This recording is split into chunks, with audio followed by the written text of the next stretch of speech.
Hello and welcome to the survival game news for mid of April 2024. I'm your host Survival Joe and this is a new series. I'm planning on covering new survival game releases, both full releases and early access, as well as some notable survival game updates that have been happening during the month or the past month, and also new playable demos that you might be picking up on Steam in case you're inclined to do so. So let's get right into it. The first game we're going to be talking about is obviously the Sons of the Forest. It's a huge survival title. The Forest was massively popular and the Sons of the Forest appear to be following in the same tracks. It has released a full release 1.0 after being a few years in an early access. It has released on February 22nd, 2024 to a very positive reviews on Steam. It's an awesome survival game where you're returning to the island where the previous, game took place. However, and you will be encountering the same mechanics. Your mission within the story is to look for a missing billionaire and his family. But on the way there with your squad you get into some trouble and you have to start surviving and also building your base and going about your mission. The game is very similar and plays similarly to the previous game, however with some notable differences, especially with the awesome crafting system, which is kind of unique. It's the first time I've seen it in the survival games. The game is really beautiful, the environments are lush. You will be still encountering, the mutants, the cannibals, and all those things that you might have seen in the, previous title, The Forest. The game is definitely very, very challenging, and it's an awesome survival game. I actually wholeheartedly recommend. I have played it a little bit on my channel. I will be playing it more if you guys like it, but definitely check it out. The next title we will be talking about, which also released to a full release 1.0, is the Planet Crafter. Planet Crafter is a game where you are being basically sent on a drop pod to an alien, barren planet, and your task is to convert that planet, to terraform it, to be a lush, green, beautiful planet that it could be. And as a part of your, sentence or something like that. I'm not gonna reveal more of the story, but the game definitely is the most Subnautica-alike survival game that I have encountered yet. The game is amazing and definitely building stuff. You should be building your base, you should be collecting resources, exploring. There are some wrecks that you can encounter for some more advanced materials that will help you upgrade your tech. All with the goal of building more of your base and more of the devices that will help you terraform this barren planet into a lush paradise. There are also, plants, lakes, running water. Definitely check it out. The game is so popular that it has managed to get into the top 10 global released survival titles. So do check it out on Steam. Definitely worth checking out. The next game we're going to be talking about that released to early access, and it also released in February, so technically not April, but this is the first episode, so I figured I'd cover it, is Pacific Drive.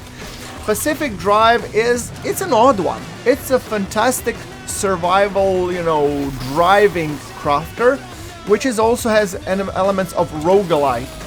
So you should be facing the supernatural danger of the Olympic exclusion zone with your car as the only lifeline in a driving survival adventure. Scavenge resources, load up on your trusty station wagon, drive like hell to make it through alive. I have already played it a bit on my channel, so if you haven't missed it, you should definitely check it out. The game is definitely worth a check. It's a little bit different 80s, like Stranger Things vibe, but the game is worth your money and attention, and if you like any driving games, definitely check it out. The next game that also went into the early access on 20th February is Nightingale. It was very anticipated game with a very innovative crafting system, or not crafting system, but the realm setup system and the realms mechanic. Although it is been received with mixed results. It was placed with some, server problems, The game looks beautiful. It's kind of a this steampunk vibe that all of us have been looking out for and really waiting for. However, it is novel. It is just not enough novel, I would say. However, it has great potential and the game looks beautiful, so it's being plagued by the typical early access baby problems, but developers have been really keen in terms of fixing it, so I'm really keeping my eye on that one. I think that it has the potential to become great if the devs really continue to focus on iron out the issues and listen to the community. For example, like inventory management is one big no-no there yet, but I know that the devs have been working on it, so let's see where it goes. One after that, the next game that we will be covering that also came to the early access was Lightyear Frontier. I have posted a 1-episode playthrough of I think 9 hours on my channel, so it's a chill mech exploration / farming game. There's no violence, you're just you and your mech and exploring, farming. Think of it like Mech Warrior meets Stardew Valley or something like that. The game is beautiful, looks awesome. It's a very chill, relaxing experience. Do check out my playthrough. I will be providing the link in the comments below, and you should definitely check it out. The next game that is released just recently to early access is the Infection-Free Zone. It's sort of like your typical zombie survival base building, etc. It says choose any real region from the world, you choose your base of operations, then rebuild and readapt the buildings around it to create a self-sustaining settlement. Take charge of the group of survivors around the city, and when the night falls, defend the zone from the infected. It's set for release on 11th of April, so it has released yesterday to early access, and Prologue is available on Steam for you guys to try out, so you can actually download the demo. Speaking of that, you can, I think, also download the demos for Lightyear Frontier, and I think Prologue for the Planet Crafter. I'm not sure, you should definitely check it out. The next game that we will be covering also is Age of Water. It's another one of those, Waterworld indie survival titles. It's a new online adventure game set in a post-apocalyptic Earth completely covered in water. Sail through the storms, fight and trade, capture other people's boats, build your own, extract resources from the bottom of the ocean, reveal the secrets of the Age of Water world. The game is set for the release to early access on 18th of April, but there is a prologue, Age of Water, the First Voyage, available on Steam for you to try out. The game, I've tried it out for 2 hours. The game is definitely very fun to play, and if that's your vibe, people say that it's definitely better than the Skull and Bones, which is like a AAA full release title. So, in my opinion, do check it out and see if it suits you. Now we're going to be moving to the survival game updates, and we cannot mention updates without the No Man's Sky. No Man's Sky has recently received an orbital update, which is an amazing update which finally allows us to completely customize our ship. Build it from scratch, from the various components that you actually need to salvage and gather. It's a complete overhaul. It brings a complete overhaul to the space stations. Until now, they have been perhaps the only part in No Man's Sky that wasn't procedurally generated. And engine improvements have allowed the devs to create vast interior spaces and exterior with improved reflection and metallic surfaces. Orbital update adds ship customizations, transforms space stations inside and out, and adds a new guild system, engine improvements, UI refresh, and much more. It's a huge update with several major features that have been done on players' wishlists for a long time. So definitely check out the No Man's Sky Orbital update. I also did a quick brief video of it, so you should definitely check it out.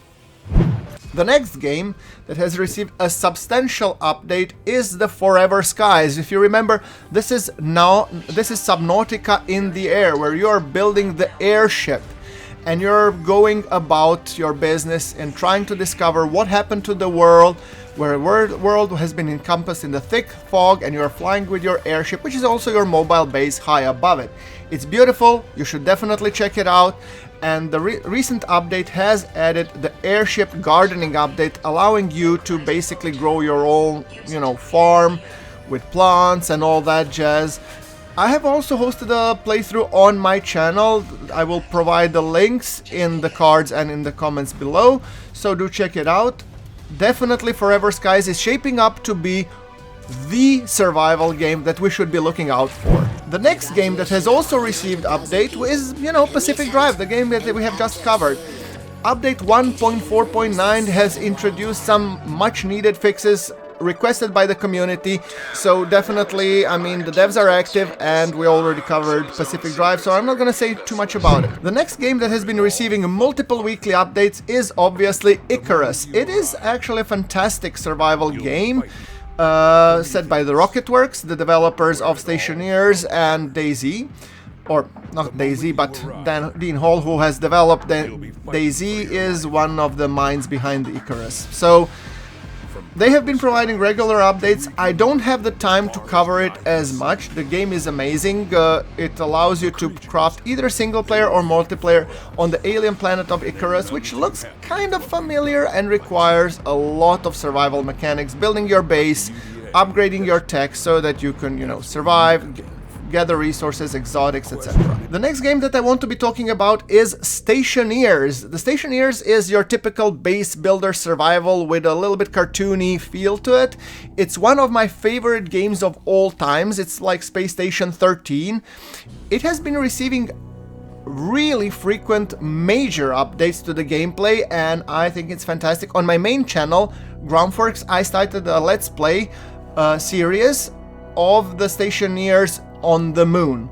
The last two updates have been Shelter in Space with the hygiene, require you to take regular, showers and everything that, and also the Pipe Upgrader that allows you to upgrade and isolate your pipes, and also adding chickens and rocket data.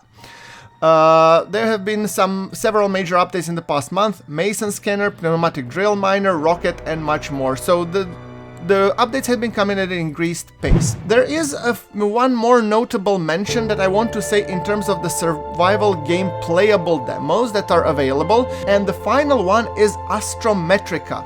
Astrometrica is a fun game about surviving in space. You need to use your skills to stay alive and many challenges to face. The game is actually Subnautica in space, kind of like Breathedge, except minus the, tongue-in-the-cheek humor that they are rolling with. So Astrometrica also has a demo. I've played it. It's called the Astrometrica playtest. Download it from the Steam. Check it out. There we have it, guys. Those are the new games that I do recommend, and those have been the survival game news for the April 2024. Do let me know if you like this format, this overview, what's today available, and if you like it enough, I will be making more of these episodes. Thank you very much for watching. I've been Survival Joe, and I'll see you in my next episode.